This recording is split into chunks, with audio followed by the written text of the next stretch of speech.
Baby, this is serious. Are you talking about me? you or us? Don't say what did I say? Oh no, Ted. Ted. Oh, hello, Ted. Oh, Can you say hi. hello? Hello. Oh, but is that Ted or is that Spider-Man? I'm not quite sure. Is it Spidey? Spider-Man Ted. I You love think it. you could sing some Celine Dion? What can you sing? Go on. Do you not know any? You do. Ready? Baby, baby. If You know that one, I don't you? Oh, touch someone's you gone like shy. this. If only you knew this was live. Oh, there's no chance it's getting caught for a shocking rendition.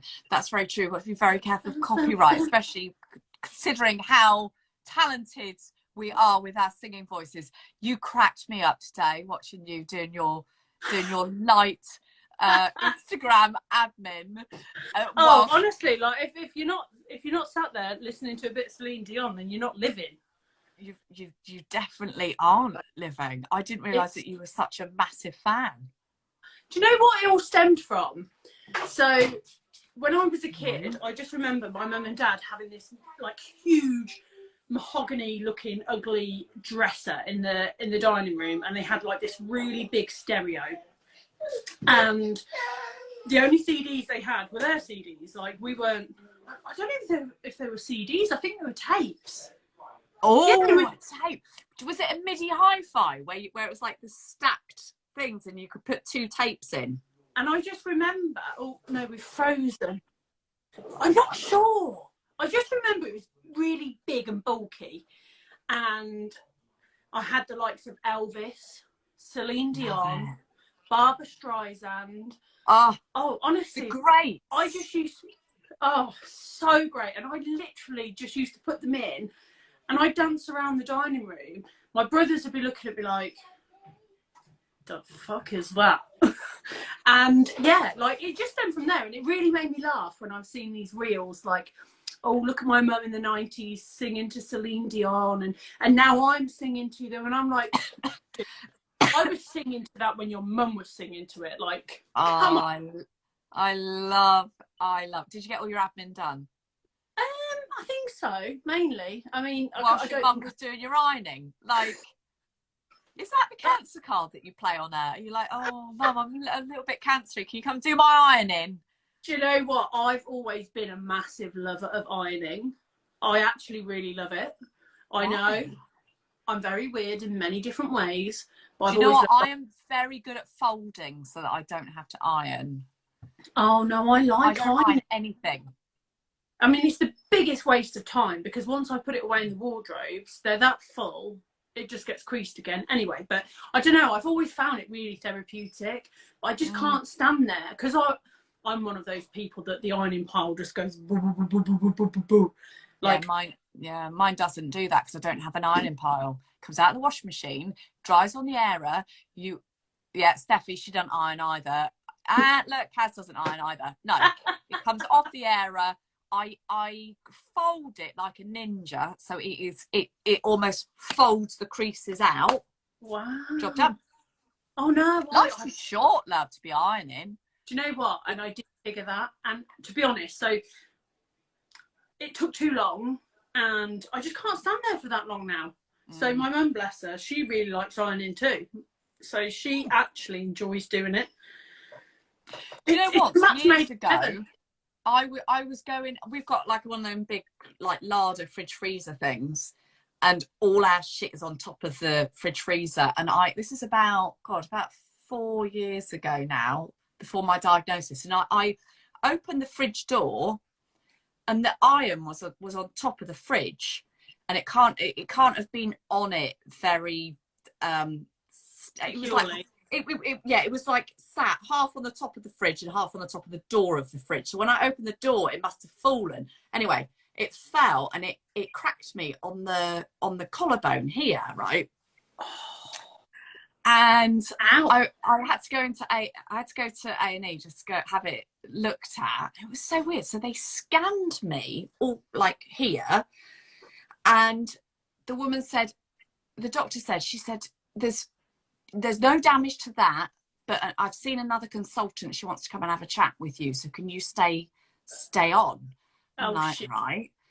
And this woman came and she said that they saw something suspicious.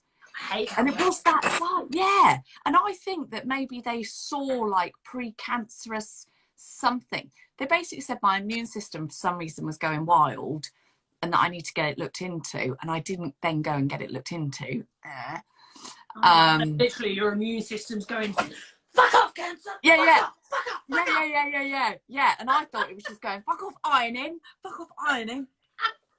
At first, I thought it was going to be related to Home Alone when the iron falls on your head. Maybe someone had set a trap to stop you going in the fridge. Like, no, it was I don't know. I think it was definitely a whole thing of like everything happened. Somebody telling me it's not good to iron. It's not good for you, love. 100%. Like, yeah. You got yourself a prosecco. What does that say? Only you could get assaulted by an iron. Yeah, that's true. My mum lives with us and she does all the... Oh, now that's a sweet deal.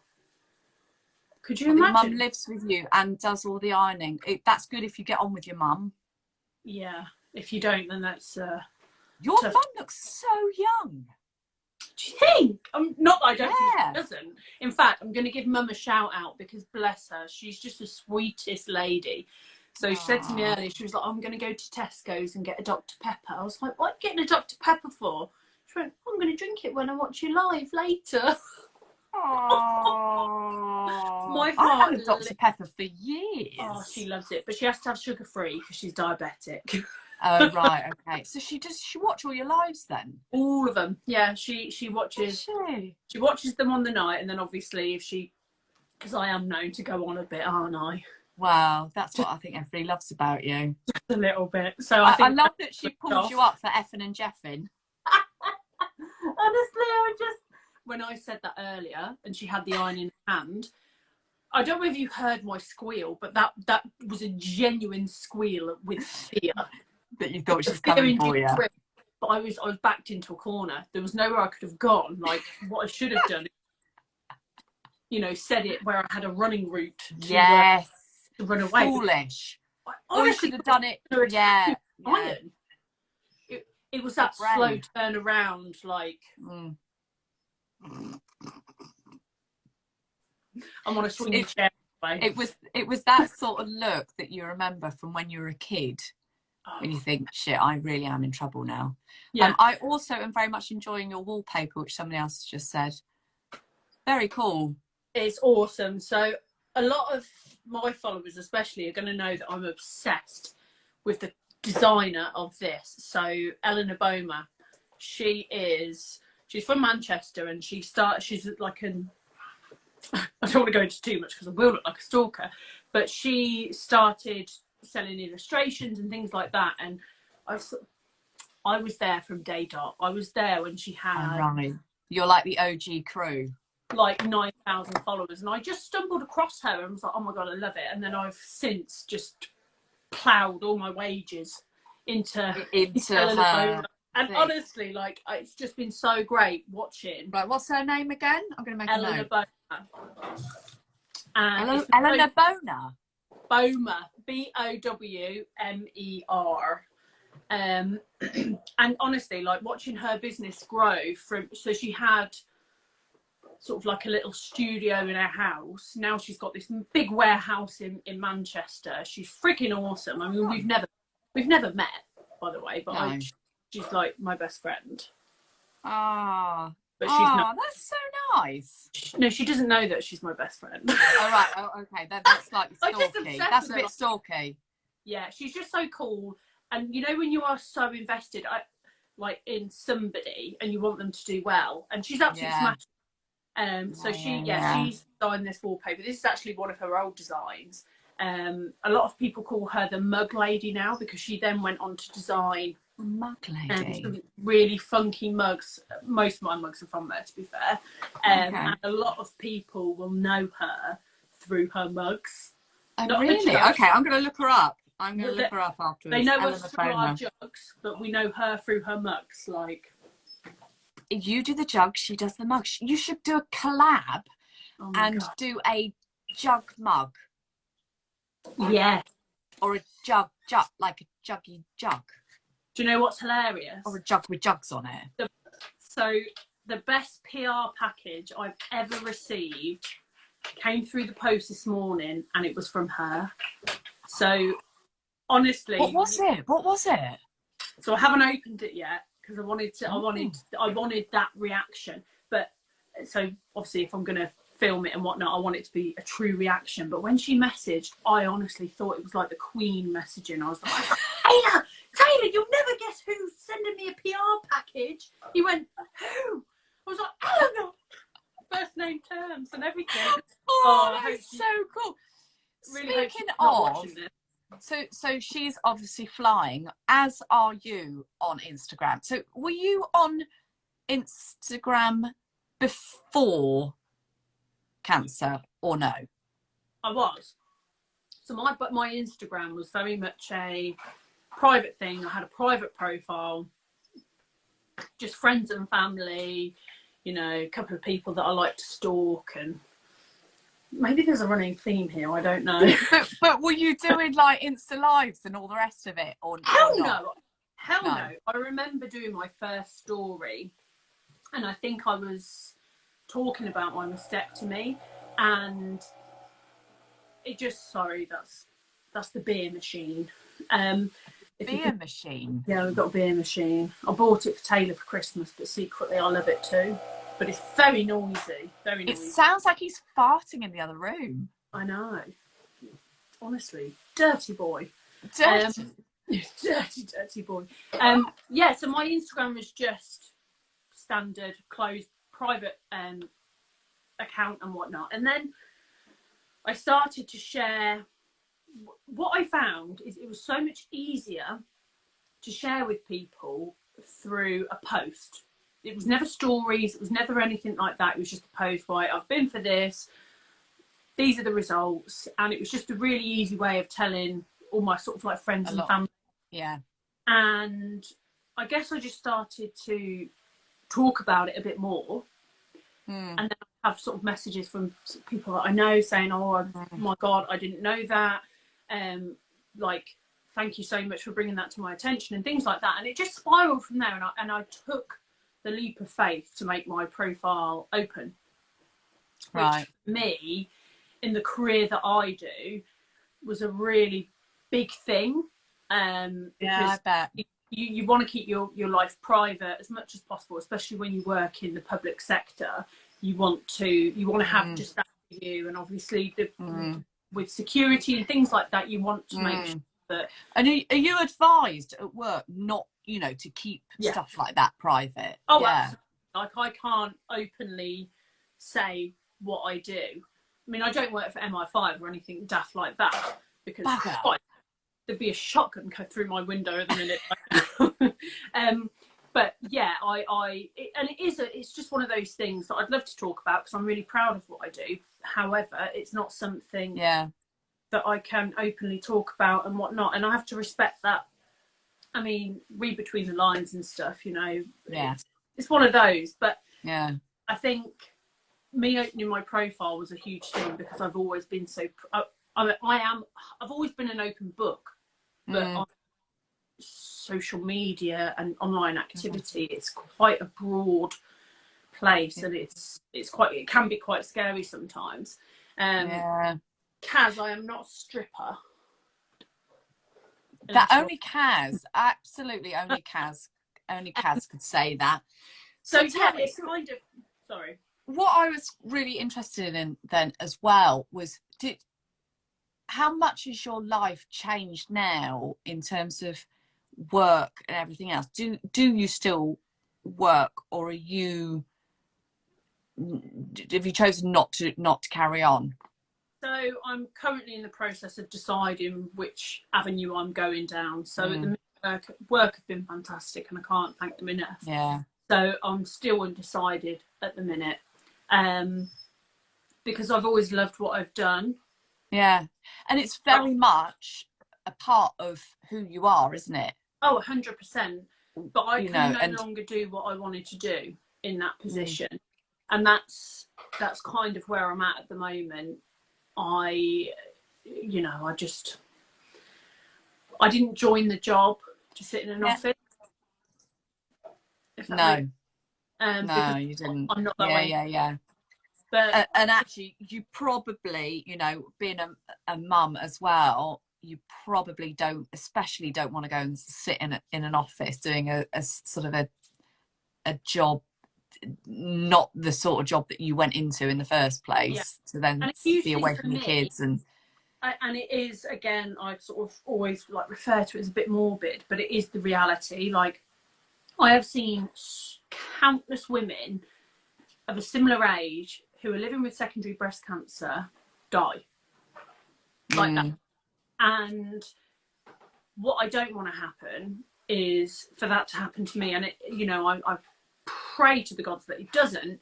However, what I don't want to do is spend more than 50% of my life working when I be at home with the kids. And definitely. Like, don't get me wrong, I love having a break from the kids, and I love the fact that they've just started to go to nursery, whereas Teddy's 3 and he's only just started, because I want to keep them with me. But sitting back and looking, like, they needed that interaction. They need that.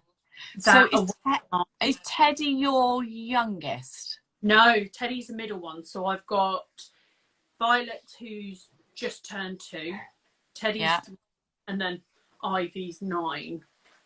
Right. So who were you pregnant with then when you had your diagnosis? Violet. So I was diagnosed when I was 15 weeks pregnant with Violet. Right. And oh God, do you know what? It's one of those moments that I can barely remember, but I remember so vividly. If that makes any sense. Yeah. And it's more a case of there are moments that really stick out during that time that I will never forget. Certain words, and suspicious was one of the words. Sorry, I don't need to point me, but it was, and it must be in the doctor school to say it's got to be use the word suspicious, because and for me I was like, well, what the hell does suspicious mean? Like, are we talking on your probability, are we talking sort of like 70% or 30%? How suspicious is suspicious? Yeah, exactly. And I found that really difficult, but it was almost a relief when I was diagnosed, in the sense that the first consultant I spoke to said to me that we're suspicious of the lump and whatnot, and you need to consider what you're going to do with your baby, i.e., are you going to continue with your pregnancy? And that's all I hung on to. That's all I thought about for the following week while I was waiting for my result. And, in my head I was thinking, oh my goodness, Lizzie, you're being dramatic. They've not told you you've got breast cancer. You're going to have the biopsy. The biopsy is going to come back and it's going to all be fine. And you will have made a mountain out of a molehill. Yeah. And when I went in for my results, obviously I was told, yes, it's breast cancer. However, we can still treat you and deliver your baby safely. And it was almost like it was a relief, in the sense that end bit, they told me that I could have my baby safely. And that's all I then became focused on, was delivering the baby safely. So when all the investigations were going on, were you more thinking, shit, I've got, this could be cancer, or were you thinking, what's going to happen with the baby? Like, which was the more, what were you thinking about more, or was it both? It was both, because there was actually another element. It was, I've got cancer, okay, I'm worried about that. I'm pregnant, I'm worried about the baby. Yeah. But actually the overriding thought was, I can't jeopardise not being here for the 2 children that I did have. Other 2, yeah. So I couldn't delay treatment and things like that if it meant Yeah. Oh, what's the matter? I'm sick. Oh, baby. No. Good. Go to daddy. I'm sick. Oh, love him. Is he actually sick? No. I mean, he's not himself, so he could well be, to be fair. Oh, Uh, bad oh. mum board. Go to your dad. Oh, go to your dad while he's making beer. Yeah. You Go know, out, your dad make some beer. break the bias and all that. Like, deal with it, husband. Yeah, so It was quite really, like, it was almost three-pronged then, wasn't it? Yeah. Thinking about your existing kids, Yeah. being pregnant, and then also having the diagnosis. having the diagnosis. I think what it would have boiled down to, if they'd have turned around and said, do you know what, we can't treat you while you're pregnant, Yeah. but it's going to affect your chances down the line, that Yeah. would have been a really serious consideration, because I had to be there for the kids. I had to, for the two children that were sort of here living, breathing. And I know that sounds very cutthroat, but you do have to think that in those situations. Thankfully, it was not something that I even had to think about. So when I was diagnosed and they told me that, it was like, right, bang, gone. Focus on the baby. Because believe it or not, I even got mum guilt from this unborn child. And for this, I bet. It was just an absolute head fudge. Yeah. And I can't believe that you could be operated on whilst pregnant. So it was my first ever operation. I've never had. Really? Generally, didn't even have your tonsils out. Nothing. I was one of those. I actually used to get quite jealous of my brothers, because they were both. Now this is going to sound fucking weird, but they were both epileptic, and they were constantly getting to skip school to go to the hospital, and I was always just so fucking healthy. I just remember as a kid thinking, oh, you get a day off, like that's so unfair. But I was always so lucky with my health. I was so fortunate. Like, I never ever had anything wrong with me. Almost to the point of being a bit smug with it, because as I got older to understand that that's not many people have that in life, and it's you're so lucky to have your health. And so when it happened, I was like, freaking Jesus, are you sure? Like, what? So yeah, I'd never had an operation, and this was my first ever operation, and I went in, I was absolutely petrified. And you know, from the outset they said you can't have reconstruction at the same time because you're pregnant, it's too risky. But on the morning of my operation, so my mastectomy, they did turn around and say, you can have reconstruction, but you need to understand the risks. But if you really want it, because I was devastated at the thought. Why would there be a risk to have reconstruction if you're? Is it just because you are under for longer? Yes, yeah, and the risk of infection. So it's the operation right, and the risk of infection. Right. And, you know, that makes sense. Given the option, I was kind of like, do you know what? No, it's not even a risk I'm willing to take. So. Had the operation, and oh my God, coming round is a party, is it not? Oh, I was literally gurning and biting my tongue. I told the nurse that I was in love with him. Yeah. I loved it. I love being knocked out and coming back round. It's such an amazing feeling. But then when all that starts to wear off, it really bloody hurts. Yeah, and I just remember the feeling. So I sort of like was like looking around thinking, what the fuck, who are you? And then I remember I started saying, my nipple's hurting, you need to help my nipple. I didn't, and it was the side. It was the one that you had to. Oh my God. The one that I had taken off. And I was you like, had phantom nipple pains. Oh, so weird. Like, honestly, it felt like my nipple was on fire. I mean, it clearly wasn't, you know, but it was not so much just the area. It was like, well, you know what your nipple feels like if it's touched or prodded or anything. And it's, again, I'll never forget that. Like, my nipple! How long did that last for then? How long did that last? Quite a while. You don't still get it? not anymore. No. My stepdad, who's not with us anymore, but he lost both his legs in a car accident, and he would get foot cramp. No. Despite being a double amputee, he'd get foot cramp, and he said it was like the same pain as you or I getting foot cramp, and he'd be writhing around on the floor. But of course, it's almost worse because there's no foot there to bend back. Yeah, that's so weird. Do you know what our minds are? Because it's all in our head. Yeah, of like receptors and things like that. That's right. Yeah, yeah. That's crazy. Yeah.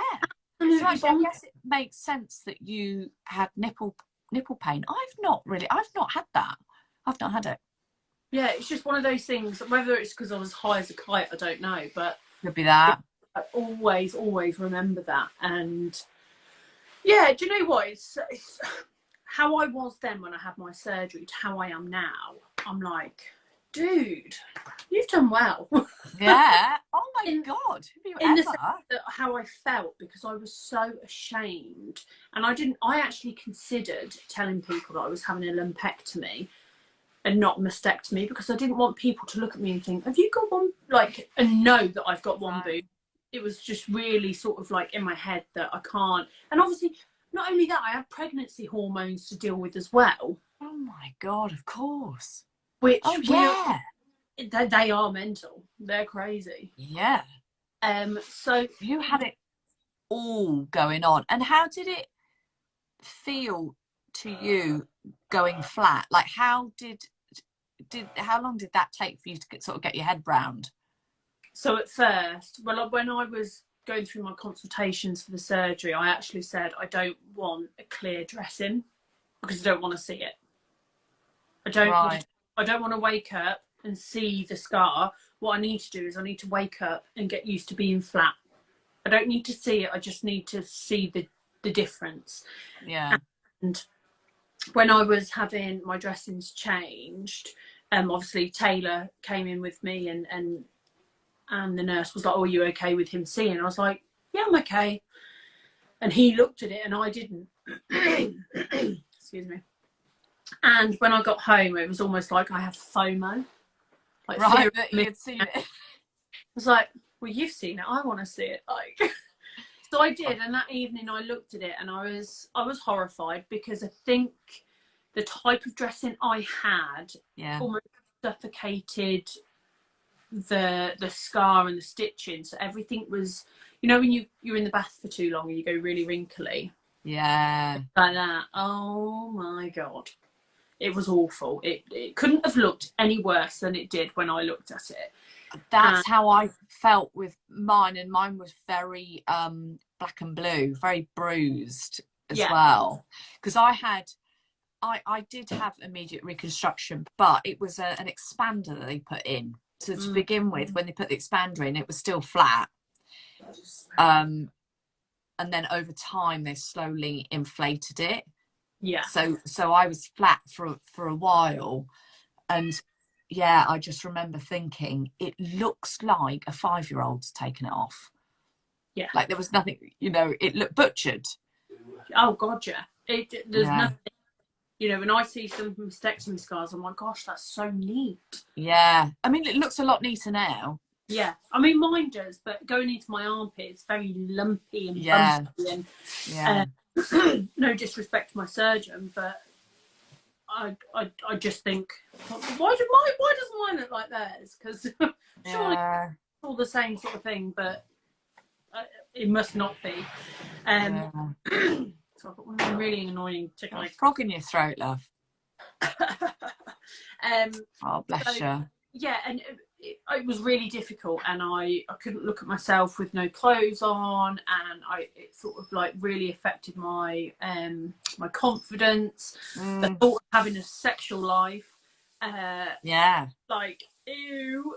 I just felt disgusting. But I did get over that, and when I think the first time I just got to go and let the sun in. Hang on, there's the doorbell ringing. Oh, can you open the door? That's all right. My son's been at rugby. Oh, Bless him. Sorry, love, I interrupted you. that's fine. Absolutely fine, babes. I normally do that to everyone. And yeah, so essentially, I got used to it quite quickly, and I think it was World Cancer Day, so in the February, I decided, and I think this was the pivot point for me in terms of social media. I shared a picture of me being pregnant the night before I gave birth to Violet, and I had no hair.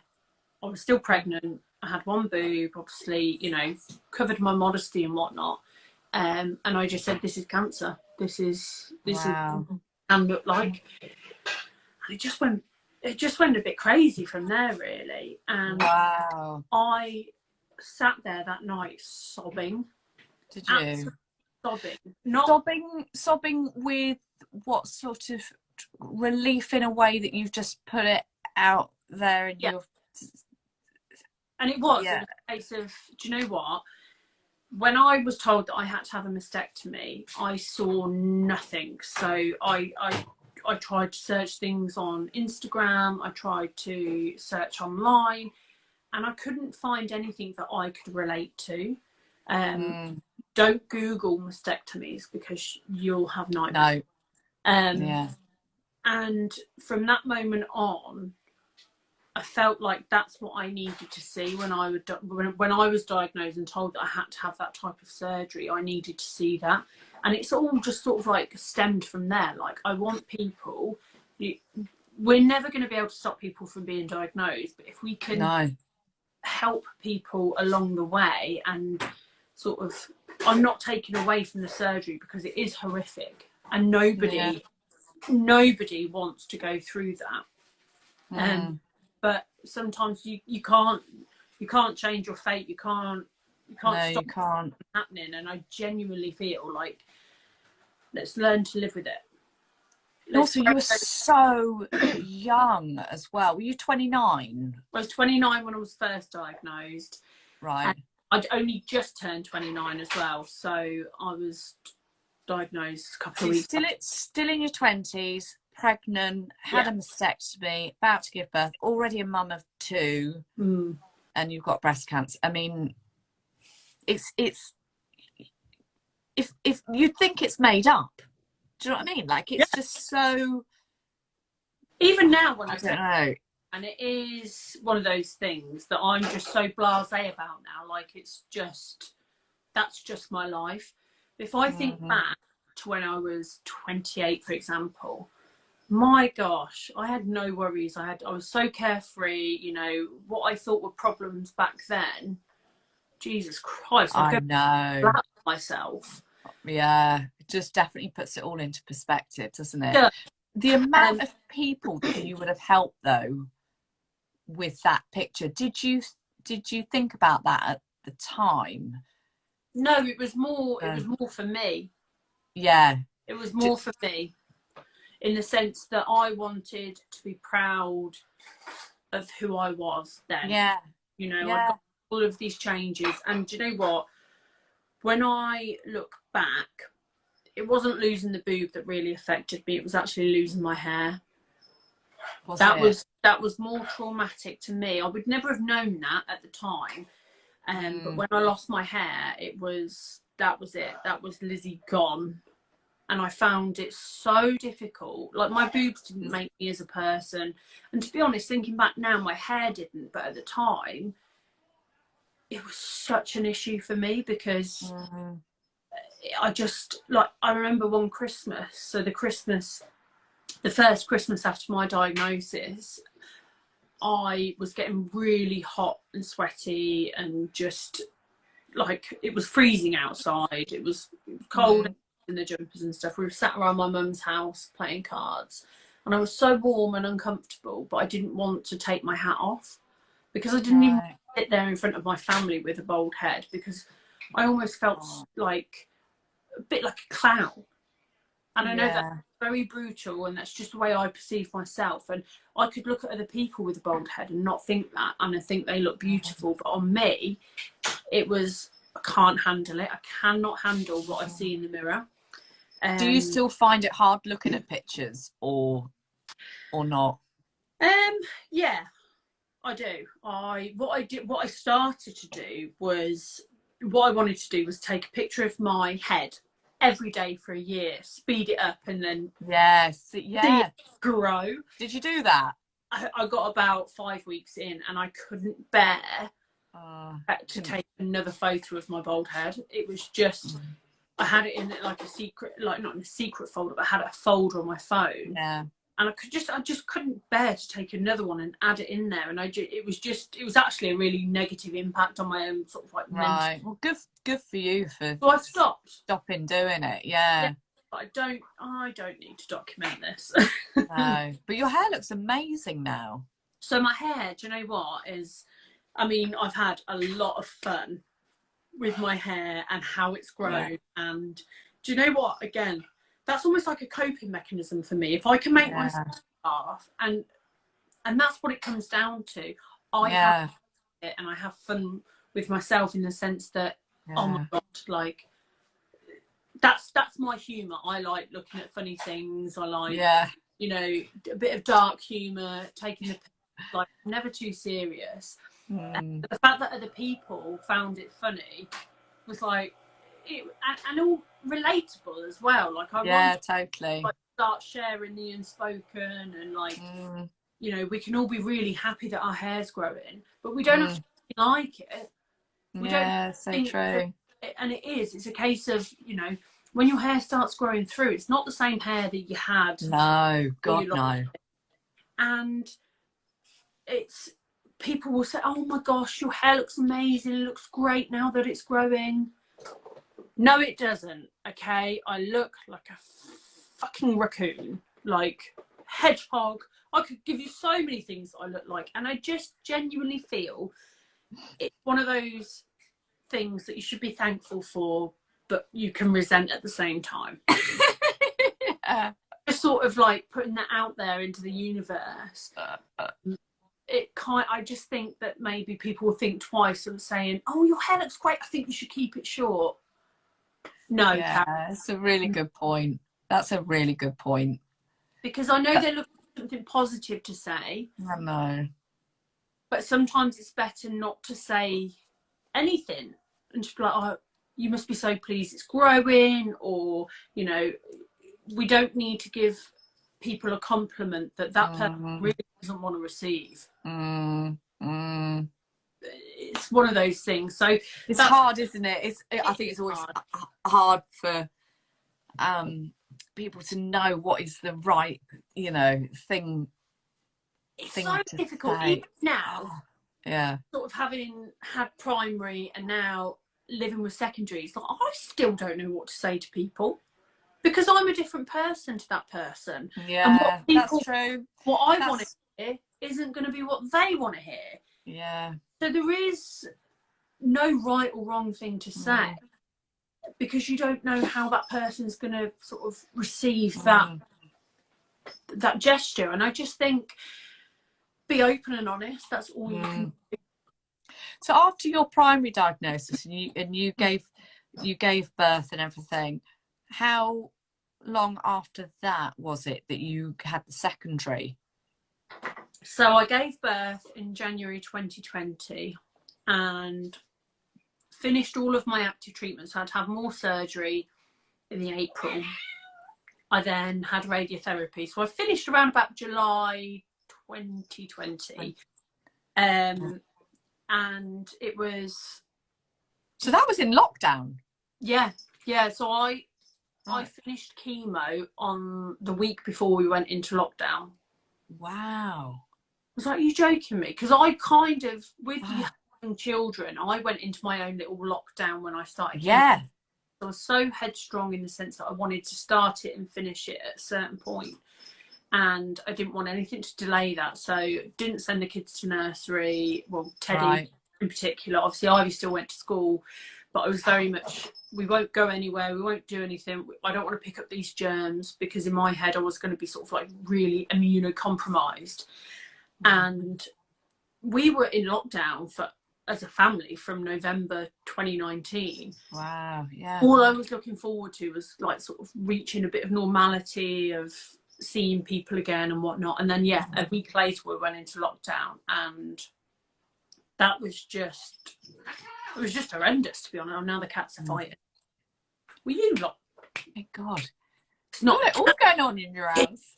Yeah, honestly. So for me, it was a bit of a nightmare. But then in January, so Violet had just turned a year old, and so yeah, Jan 2021, I started to get this horrific back pain.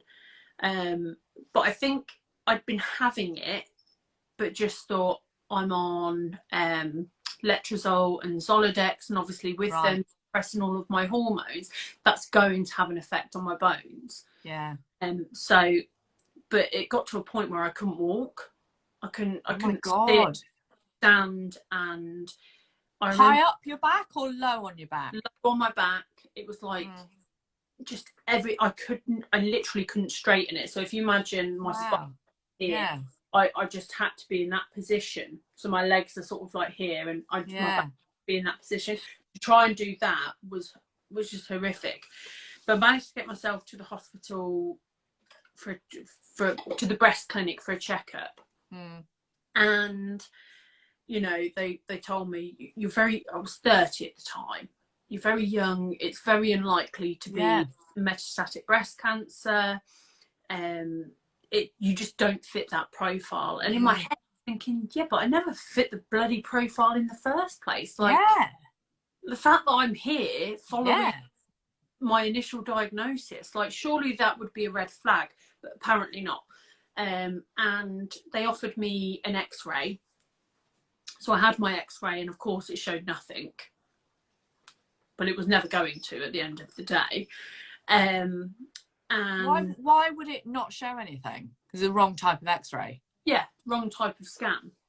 And did they X-ray you because they thought that you might have a slip disc or something? Like, is that what they were looking for? Right. They thought it was an issue, sort of like just a general bad back.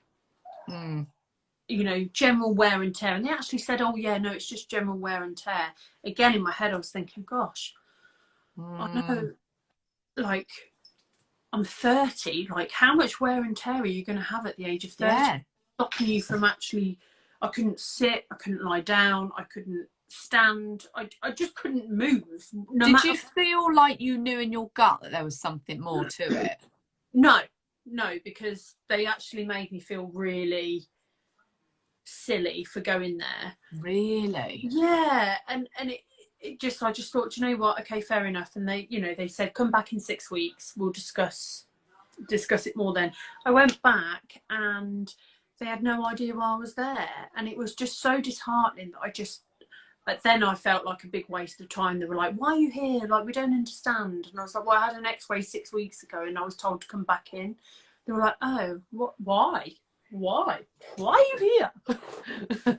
And from that point I was just like, okay, like, it's just a bad back. They're not concerned, so I need to not be as concerned too. And it didn't get any better. It was, you know, your sort of standard red flag. So of an evening when I was in bed, it would get worse. It would stop me from falling asleep because, you know, the pain would intensify almost. So I went back numerous times, and it was almost like every time I went back, I was given a level up in terms of a scan. So I had an MRI. And they said that was absolutely fine. I went back, and I almost, like we were talking earlier, like, things happen for a reason. And I noticed 2 lumps on my stomach. In my head I was like, oh my god, that's cancer. It's just below my sort of like mastectomy, so it's just below my ribs. And I was like, right, that's definitely cancer. I know it is. I can feel it in my bones, literally. And went and had an ultrasound, and they were, no, that's fine, it's absolutely fine. What was it? It was. However, I was going for my breast reconstruction at a different hospital because of the surgery that I was having. Yeah. And I said, look, they've done a planning CT scan. Can you just request it, check it? Because I know you're not going to scan me because you're not worried. I said, but because that scan's been performed, what's the harm in checking it? By this point, we're in June. Right. And they said, yeah, okay, we'll check it. I was actually on a campaign with Copperfield and Dockertop, and I was due the phone call on the day that we were sort of doing the shoot, and I took the phone call, and it was the breast care nurse, and she was so apologetic, and she said, Lizzie, the scan hasn't been sent over from Oxford, and because it hasn't been sent over, and the fact that they're not worried, they're not going to review it. I was like, why not? Why are they not going to review it? But obviously being on a shoot, you know what it's like with shoots. Yeah. Tons of people around. I didn't want to make a scene, and also I just wanted to focus on the shoot on the day and sort of, you know, do it justice, and, you know, try and raise, you know, as much money as we could through this campaign. And Yeah. so, okay, no problem, absolutely fine. A week later, I had a phone call from my nurse, and just that she said, Lizzie, the scan's come in, we need to see you urgently. I was like, what? Why? And we all know what that means. We all know. And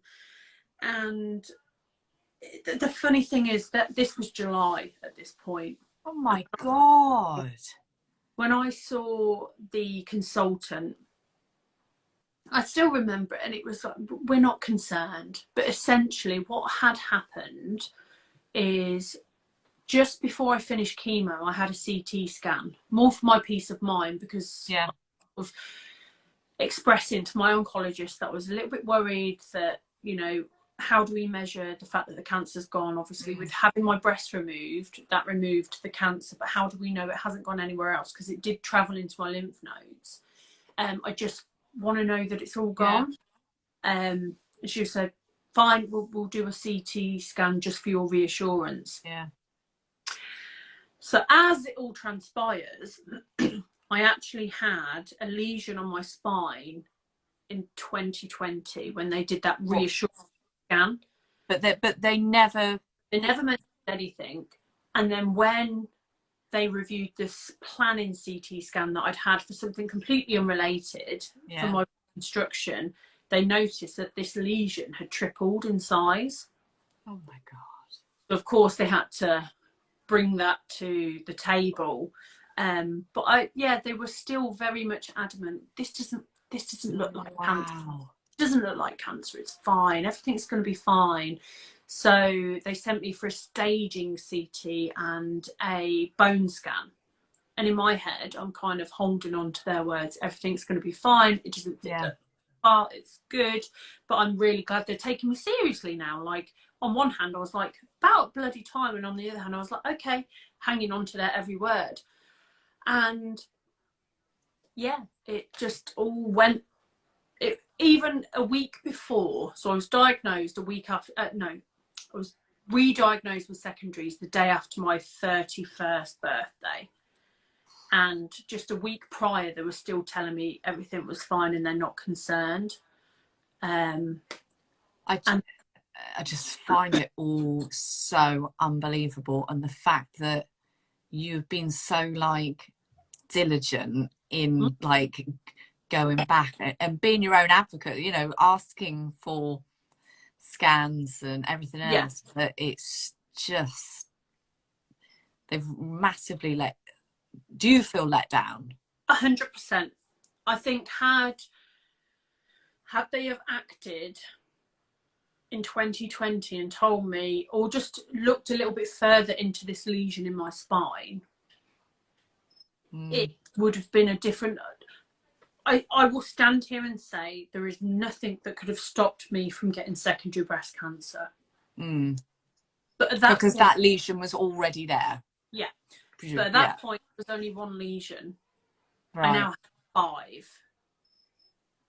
So it's, Right. you know, it doesn't take a genius to work out the more places you have it, the more places it can spread from. Yeah. So When you say, and excuse my ignorance, but when you say a lesion, what is a lesion? Is it like a... Yeah, so with bones, it's, I mean, I'm not a doctor, and this is just from my understanding, so it might be completely incorrect, but it doesn't show as like a mass. Right. Or at least it's not for me. It's like... Is it like a shadow? Yeah. Yeah. And then when they've tried to go in my hips for biopsies, the reason why they can't get it is because it's lots of... The way in my head I see it is like holy cheese. Right, okay. Like, Yeah. go in and get it, but they might not get the right bit. Right, okay. Well, I've had 2 biopsies now, and they've been able to... But get this, so I've asked for like a proper diagnosis letter for work and whatnot, and they've said to me, so in my diagnosis letter it's very wishy-washy, so they're saying that it's not... So my diagnosis is metastatic breast cancer in my left and right iliac, which are the hips, iliac crest, whatever, my sternum, and I've got 2 lesions in my spine. But they're saying it's not histologically histiopath. Am I making words up? But they're basically... But it sounds like a good word. But then it's not what? They've not been able to prove that it's cancer, in the sense that they can't tell me what the makeup of the cancer is. Right. Do you know what I mean? Yeah. And I'm like, right. So the histology. So they can't... Yeah. So presumably from that they mean that they can't tell you whether it's like hormone receptive or is it that sort of stuff. They can't tell you that. Yeah. So they're treating me for cancer they know nothing about. I mean, the radiologist has said that's cancer. It can't not be cancer. The way it's grown, the way it's... So, you know, we know that cancer can be diagnosed from scans and scans alone. And that's what's happened. But the bit that really gets me is they are treating a cancer they know nothing about. So fair enough, if it's remained the same as my primary cancer, that's fair enough. But we all know that cancer likes to mutate, and the hormone... It's a clever fucker. Absolutely, they all change. And I questioned it, and they said, oh, well, if your treatment stops working, then we know that we might have got it wrong. Which you can only imagine. Guys, can we not just get it right from the outset? But the thing is, my hospital, they're not a specialist cancer hospital. Like, it's just one of those places that they will, you know, they're treating cancer. And don't get me wrong, people that work there are phenomenal. Yeah, I'm sure. It's much higher up. You know, they have their procedures, their policies, and they are sort of, everything is guided by that. It doesn't make people that work there bad people. No.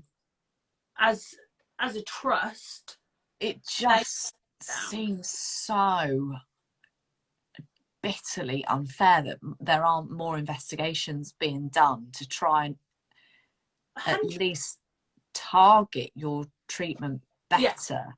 So what's day-to-day like for you then at the minute? Are you in hospital a lot, or are you on a sort of a break at the moment, or?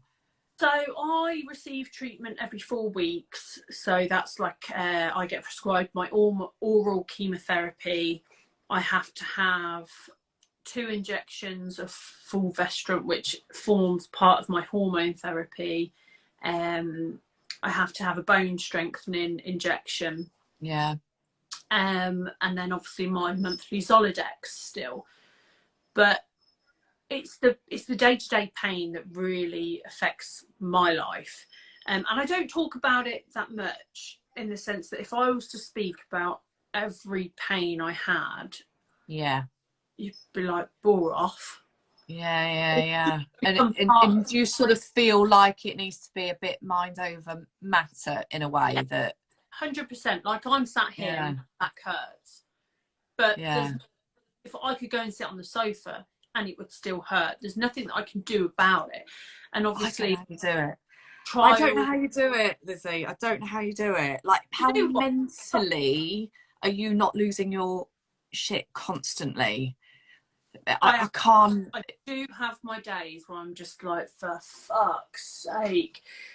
And it does. It's that biting point, and it's, you know, I'm very. To be fair, I've always been like this. I can ride the waves for possible, but they will eventually take me under. And you know, I have like crash moments where I just can't do it. I'm a sobbing mess. I'm angry. I'm you know, I can't cope with life. I don't want to be an adult. I don't want to be a parent. I just want to run away from all responsibility. Yeah, I get it. That's the point I get to. But day to day, I think it's just a case of, these are the cards I've been dealt. I'm not going to put pressure on myself to be happy all the time, or sort of, you know, you've got to appreciate life. You've, you know, one life and everything like that. But there is a sense of, there's no point in spending your days being miserable. No, it's so true. And actually, I guess that achieve anything. But also having the kids kicking around, you know, Ivy, Teddy and Violet, you know, unfortunately they aren't going to let you lie there and wallow in your back pain, are they? Because that's what kids are like. They don't start behaving just because you're poorly, right? Yeah. And I've managed to find a pain relief that is really working. But if I it's like, woohoo. Yeah. How was the holiday? Because you went away, didn't you? Like a honeymoon. Yeah, we went away to Cape Verde, and do you know what? It was so nice to get away with Taylor. Like, it was just something he needed, especially going through the last 2.5 years. Like, it's been so chaotic. It's been so regimented of, you know, I've got to get through treatment. I've then got to get through having a baby. We've then got to get through, like, having a newborn. Yeah. Get through lockdown with a newborn, homeschooling. And when are you ever just a wife? Like, like you and Taylor just hanging out and just exactly. Like, when are we gonna? And it was so nice. I think we were a little bit like, oh my god, what do we do? Yeah, what are we going to talk about? But it was so nice to just chill out and yeah. Although the holiday was not the holiday we'd have hoped for, just spending that quality time together was just priceless. It's something that I'll always remember. So yeah, it's one of those, like, it was lovely, but again, like, health insurance. So I'm feeling so what for going on holiday, is it difficult to get away?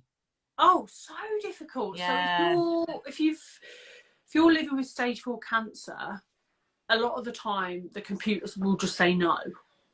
Sorry, you know, you put in your details like, no, sorry, we won't insure you. And it's an absolute minefield, and an expensive one at that. No, unfair.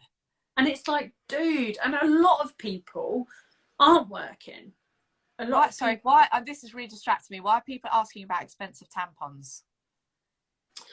Oh, so I haven't had a period since 2019. Right. Guess when my period came back? No, not on your holiday. Yeah.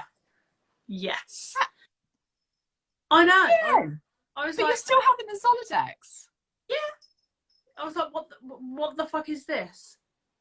I'd almost forgotten how to insert a tampon, for Christ's sake. But why did the tampons cost 50 quid? Were they like, oh God, were they like in the hotel reception? Like, yeah, they were expensive tampons. I didn't even get an applicator with my money, like the Lillet ones. I can't stand them. Oh my God. Oh my God. So not only are you paying through the nose for the insurance, you then have to pay like for ridiculous tampon. It's outrageous we have to pay for that. Yeah. So, but you got on holiday anyway. And it was so nice. And then, Oh, good. yeah, we come back and life just resumes, doesn't it? It just goes straight back into normal. It really does. Yeah. And especially the little two, they were like, you fuckers, you left us and we're gonna Did your mum have them? So yeah, both sets of grandparents, so my mum and Taylor's mum, they both shared the time, and conquer. And thankfully the kids love going there to like both the grandparents. So having a whale of a time, but it's only really when we got back they were like, where have you been? Like, you're not leaving again. Wow. So it was. But really... you need to do stuff like that, don't you? Because otherwise you just go flipping crazy. So the last thing I just wanted to ask you about was, I saw that on your profile page that you're doing a fundraiser. Are you still doing that? Yeah. So what, the one that I posted today? Yes. No, well, I saw it on your profile thing. Are you doing something for Make Seconds Count? Yeah. So they, for people that don't know, they're a charity that support people living with secondary breast cancer. Not only do they support sort of, you know, the lives of the women that are affected and men, because we all know that men can be diagnosed with breast cancer as well, but they are actively funding research that goes into secondary breast cancer, because it is underfunded, unfortunately. It's one of those that it's massively underfunded, and it's massively underspoken about. Oh, 100%. Yeah. You know, and it's only through social media that I ever really learned about secondary breast cancer. You know, we all sort of associate breast cancer as, well, I didn't realise there was a difference between primary and breast cancer. When I was first told I had breast cancer, I just thought I could die. But it's only spreads through the body that case. And that's what secondary, or you know, you'll hear it, secondary metastatic advanced breast cancer, and that's when it becomes deadly almost. And they're a charity that sort of are driving, you know, forward for change. So I've fundraised for them for quite a while, to be fair, and I did a live not so long ago and saw that there was a donate button. I was like, oh, we'll do that, and we managed to raise over £1,000 on a live. Oh my god! Oh, hang on, was that with Nick Nat Lou? So yeah, I think I was on there for like 3 hours, so I was sort of like chatting away for like 2 hours. Nick, yes, I tuned into that because I thought, because it was quite late at night. It was really late, so I went live at 8 o'clock, and we were still talking past 11. So I think Nikki joined me at about 10. Yeah, I saw it. It was brilliant. It was so funny, so random. Random. But I could see the money counting up, and it was so great. Like, it was such a good idea. You should keep doing that. Well, what I'm going to do is I've spoken about it, I just need to fix a date in that. I'm going to do a 12-hour live. Oh my god. I'm going to do 24 hours, and then people quickly changed my mind. They were like, no. But you could, but you just have the camera on while you're sleeping. Or that'd be a bit weird. Very weird. Although, very weird. I'm sure that people would watch. There's always one. So yeah, I was thinking 12 hours live, and then obviously we'll have like a full schedule of different people joining me and different things. That is such a good idea. That's what we're going to do. I just need to put a date in the diary, because I honestly, I could talk for hours. And I just think you should do it. I think it's such a good idea. And can you like can you change your outfit like every hour or something? If I'm not Lady Gaga during that live, yes. And Celine Dion, we're going to have a Celine hour. That is so good. Although you can't do that because of copyright. You wouldn't be able to do it. Oh, this is what I'm learning. So I've just started. You can get really pulled up for that. Yeah, so I've just started a vlog, and I'm trying to learn all about royalty-free music. And yeah, good luck with that. mind-boggling. All the stuff you're allowed to use is rubbish. Yeah, it is. It's like on hold. Pretty much. Terrible. Yeah, it's like doctor's waiting room stuff. So bad. But if anybody wants to donate, how do they do it? So I've got an active fundraiser on my page at the moment, and I shared a reel earlier in the sense that sort of highlighting the difference between primary and secondary. They're both devastating, but sort of allowing that conversation to happen. Well, what's secondary breast cancer? And obviously in the caption you can read about what it actually is. And I've put a donate button on there, and just more so for people to sort of look into the charity, looking to make seconds count, see what it is. So if anybody does want to donate, they can hop over to my profile. There's the donate button there, literally just underneath my bio. But then also they can donate directly to Make Seconds Count, because I know a lot of people, I know there's a bit of confusion now when you click a donate button and it takes you through to Facebook and you think, well, I was on Instagram. Oh, right. It can be a little bit confusing, especially if you sort of like, not sort of techno-minded. Yeah. So you can just do it directly to Make Seconds Count. It's Make, MAKE, and then the number 2. Number 2, MDS. Yeah. And they also do things like they do like a monthly lottery as well. So if that's your bag, you can sign up and take part in their monthly lottery. So not only I've never won a lottery. Have you ever won a lottery? Yes, I actually won on their lottery. What, on the Make Seconds Count lottery? Yeah, I won. I think I got like £30, but it's you can pay. I think it's like £1. It's a really low figure, and I have it set up on a direct debit. That's such a good idea, isn't it? Yeah, and it is actually. You've probably got more of a chance of winning on that, right? Than I've never won on the national lottery ever. No. Ever. Or premium bonds. Useless. No, exactly, but it's one of those things that you're paying into charity, but you can also get something back. Because I think... Oh, Hannah's just saying you should do a pub karaoke night. People would pay travel to party and use to live lip syncing. Yeah, but you wouldn't be able to do that on social. But that's actually quite a good idea. You know how Sophie Ellis Bextor does the kitchen dancing thing? Yeah.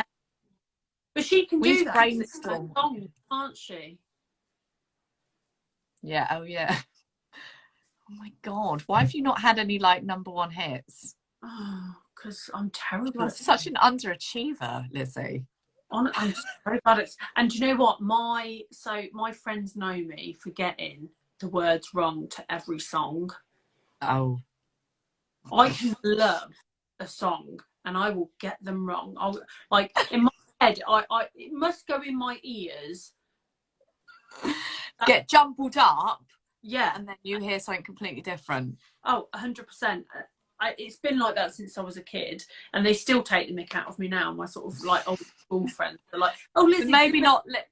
Yeah, maybe not lip syncing then. And I'm like, yeah, don't remind me. But yeah, it's one of those, and it's such a shame we can't do that. Okay, we're gonna think of something. But if anybody in the meantime wants to donate, then head to Lizzie's page. And listen, I'm going to love you and leave you. Oh, great. It's getting late. Got to put the kids to bed. You've probably got to put your guys to bed as well. I know mine are in bed now. Oh, he's good. Taylor's good. Taylor, you're really good. Pour yourself another beer. He is good. Well, I think I know Violet's in bed because she went to bed before we joined. Ed was in bed, to be fair, but then he came down. And he's not feeling well. So I don't think he's feeling very well, bless him. Oh, bless Just him. in time for our weekend away. You're going away? Oh, we're going away. We're staying in a double-decker bus. Is that good? It's going to be fucking horrific. Yeah. Love it. With the kids? With the kids, yeah. Staying in a double-decker bus? The double-decker... I hired a camper van last summer, and honestly, It was so stressful. It's, oh my God. And the thing is, a double-decker bus. Yeah. Yeah. You mean So like not like a fancy Winnebago, that sort of thing? no, Or is this an actual like double-decker? it's an actual double-decker bus. We don't drive it. It's in a field. Oh, right. Okay. So it's when I say it's converted, it is converted, but like there's no sofa or anything. You've just got your double-decker seats. Yeah. You got double-decker seats. Oh, so I think it's more upstairs that's been converted into bedrooms and stuff like that. But I cannot wait to see your stories on that. Yeah. So it's going to be interesting, but Oh the my thing God. is, going to love it.